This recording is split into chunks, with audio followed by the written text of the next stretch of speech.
Families still grieving after the two deadly Boeing 737 MAX plane crashes are testifying on Capitol Hill for the first time this morning. There is growing concern the grounded aircraft may not be ready to fly again until 2020. 346 people died in the two crashes in Indonesia and Ethiopia.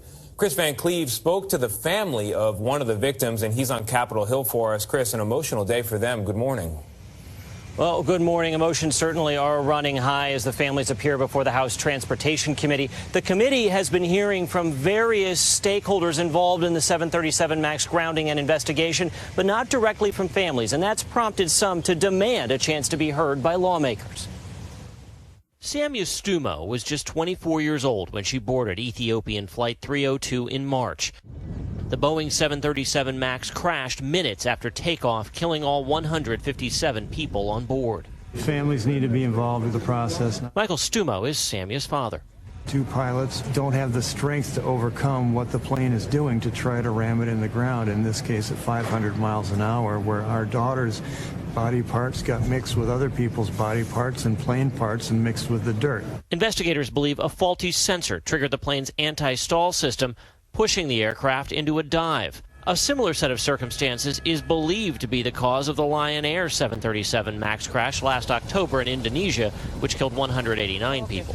Stuma's mother, Nadia. We need to see the pain and the families that lost people, because that is the price. They keep talking about the price for Boeing, how much they're losing in terms of revenue. This is the human cost.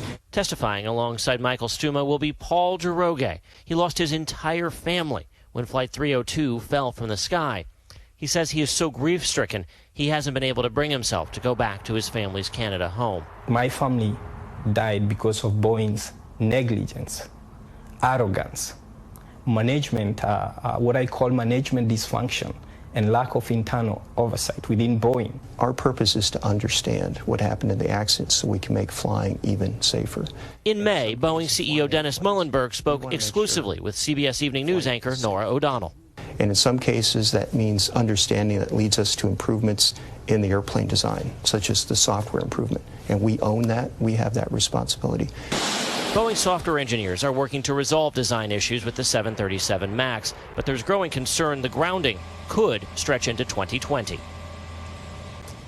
And the families have made clear they don't want to see the 737 MAX fly again until all of the investigations are complete, if ever again.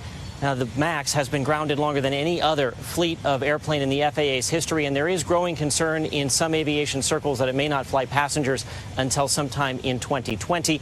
Boeing says it regrets the loss of life and has continued to apologize to the families for the accident. Gail?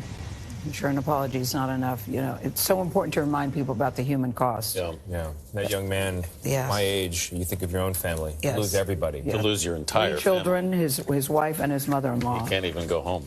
And you saw the victim's mother, too, the woman who turned away when her husband was talking about body parts and human parts and plane parts. They're going to have to relive all that today, and it's going to be too much. Really painful. Let's hope they get that right.